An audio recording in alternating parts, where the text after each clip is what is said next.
just take more risks.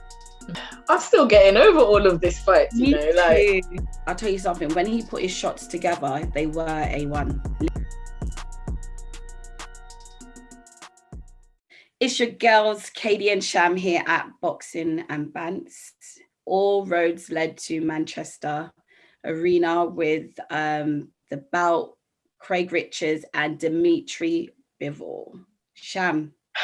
I'm still getting over all of this fight, you Me know. too. Like last Saturday was just good fight after good fight after good fight. I wish we could talk about all of them today, but alas, we start with Craig Richards and DMITRY BIVOL for the WBA light heavyweight title. First of all, congratulations to Craig on his very close loss, and congrats to DMITRY BIVOL. It was an amazing fight, and I was pleased. I was really pleased with Craig's performance. Although he didn't get the win, I think he fought well. I know we said last week it's a step up fight for him, you know, like he's not fought at that level before. And DMITRY BIVOL is very good. I was impressed at what he was able to put out the bag. I saw a few things that he needs to work on, but what did you make of the fight, Katie? It was like a game of chess. He was very concentrated. He started off pretty strong. I would say Richards was definitely in the fight. He was definitely there. Although he needed to let his hands go a bit more to secure the win. I would have liked to see him, you know, jab, then throw a bit more combinations to follow up. I didn't see that. Just take more risks. You know, I loved his ones and twos and, you know, jab, but unfortunately, it just wasn't enough. But you saw the potential in Craig. And again, he didn't win, but I'll tell you something, when he put his shots together, they were A1, literally A1. I was just going to say that towards the end of the fight, when he started to let his hands go, because, you know, obviously our good friend Peter Sims, you know, we heard him on the corner cab and heard him telling him to Craig, you know, let your hands go. And that's what I was hoping he was going to do all the way through. And near the later rounds, I think it was maybe 9, 10, he started to do it. And then I saw success. I saw a few of them like push, you know, DMITRY back. And I just wish he would have done that a little bit earlier on, because he would have weakened him from a lot earlier. And I think he would have had more of a chance of potentially knocking him out. Because I still feel like it was a possibility. I just think he got started a little bit too late. Having said that, DMITRY BIVOL, like I said, is right up there, and Craig has shown he can last the distance with someone of that level. So I'm still very excited about what he's got to offer. I'm excited about DMITRY BIVOL as well, because, you know, he's now saying he wants to unify the light heavyweight division. So some good fights potentially coming up there. I know. I think Craig should definitely just keep moving, keep pushing. He's got a great trainer, coach beside him and team. And I think they should go for a European title. They've already tried the world title, but go for a European shot. I think they should definitely do it. Because he's at that level. He definitely has shown that he can, you know, mix it up with the best.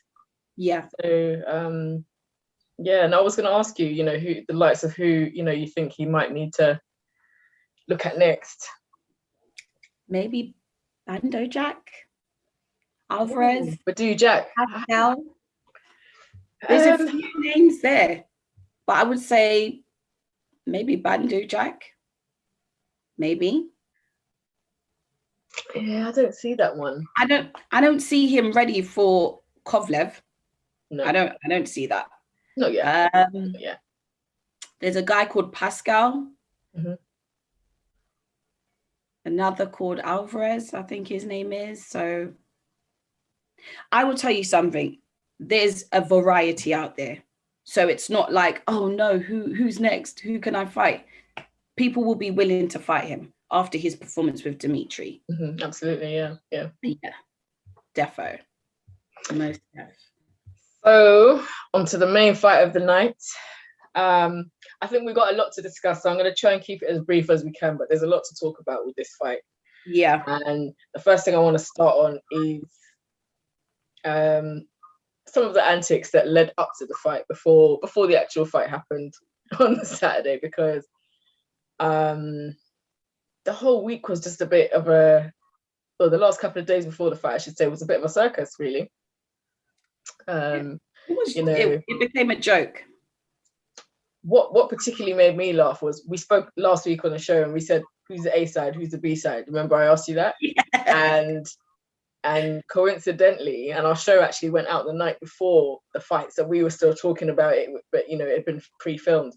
But I knew that Chisora would believe he's the A side in this fight. Literally. And that is why I asked you the question, because I can imagine how Chisora's mind works.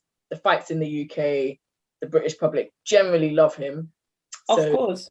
But look what happened. He's the A side. So he got upset, consequently, and decided to say he was leaving, the bubble. I'm glad he didn't leave. I'll start with that. He wasn't gonna leave anyway. But I think he just wanted some attention. I don't know what was going on. I can't understand what was going through his mind at that point, because if he had have left, he would have jeopardized the whole bubble process, because you're no longer, in the bubble anymore. So, you're at risk. Number two, he would have got sued. Let's be realistic. There's a contract. Signed a contract. Signed. Yeah. To say the coin is going to be flipped. I'm sure Eddie wasn't happy. I'm sure David wasn't happy. He didn't look happy at all. And I wonder how Joseph felt about the whole thing. Really, I know they're friends and stuff, so it's like maybe he didn't take it too seriously. But like, if I were him, I would kind of be thinking, like, you're kind of messing up everyone's money, because they're not fighting for any titles, so it was money. And he was happily saying, I'm leaving, I'm going, and then got people to pack up his stuff while Hay was doing his interview with IFL TV. And it was like, I saw these guys walking like just like shadows and everyone, and he's saying, leave the stuff there, no, don't bring it down, don't. It was just, like you said, a circus. It was so super embarrassing. A lot of people said that it was staged, to be fair. A bit of fight, publicity, but who knows? We're not going to know the answer to that. For me, it's stupid. I didn't respect it. We're all looking forward to a good night, and it's a pay-per-view, so people have paid their 20 quid or whatever. We want to see a fight. We don't want to see the main fight disappear. Yeah. It was just super embarrassing, I would say. If I was his trainer or coach or mentor at that point, I would be like, you're at a point in your career where this doesn't need to be happening. Why are you throwing your toys out the pram when you signed a contract? But hey, his mum came to the rescue. Exactly. Thanks, Mum. We got to see the fight. Oh goodness. We got to the fight. The fight itself, right? As much as I've said about Derek there, he really surprised me. Me and Katie, obviously, we watched it together, and let's talk about round one. 7 seconds into the fight, and Joseph Parker was knocked down. We jumped up from the sofa like, what's happened? We didn't know, like, we was thinking that was just way too quick. He must have fallen over.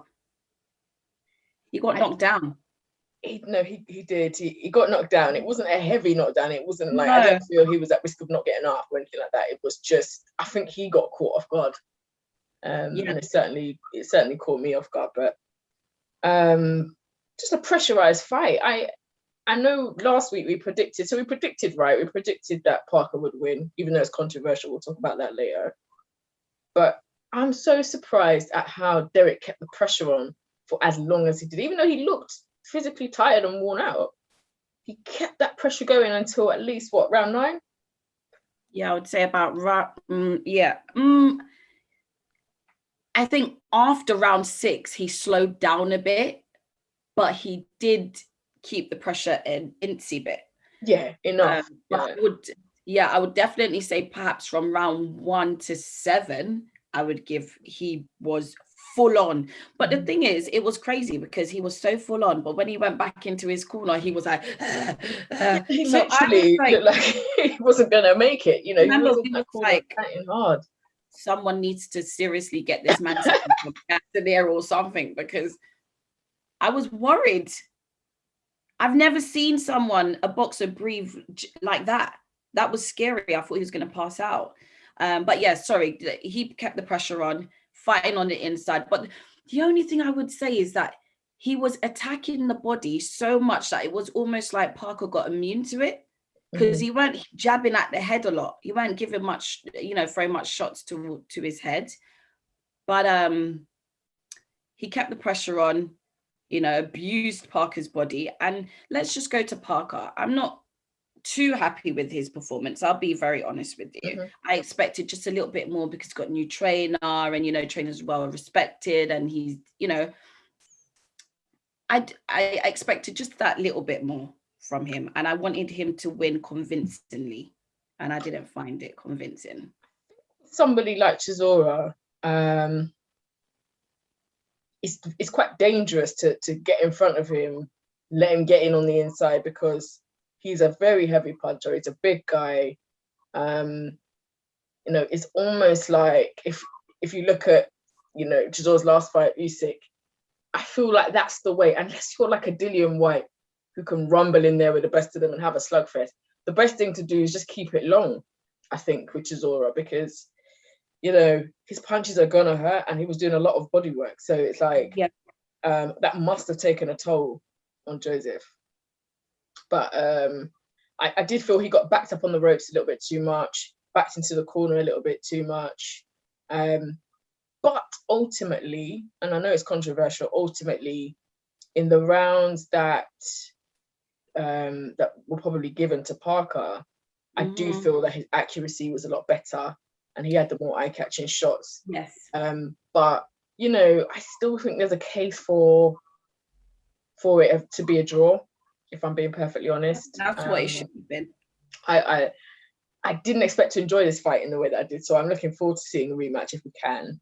I understand that Joseph's he's got an elbow injury following the fight though, so we don't know how long that's going to take, and Chisora might not want to wait for a recovery. But all in all, I think it was a good fight. It was a lot more exciting than I expected it to be. It was actually a really good fight. We was on the edge. We jumped up a few times and then sat back down. What I did. It was a really, really good fight, and I was actually surprised because I wasn't so much looking forward to this fight. It was more the undercards for me, Yeah, that's what had me. And just big up Jonas and Taylor. Amazing fight. Now, I'm the best fight of the whole night for me. Yeah. Wow. Brilliant. Natasha Jonas is a big underdog, and she's world class. She's amazing. She really put Katie under pressure. I think the result is right, but it was close. It was close, and I think Natasha can be proud of herself. And conversely, I think Katie still keeps her. She still keeps her. So. Yeah. But yes, so we at the end. We are. We at the end, man. So guys, follow us on Instagram, Facebook, and Twitter at Boxing and Bantz. And of course, once again, we are Katie and Sham, and don't forget to like, comment, share, and subscribe.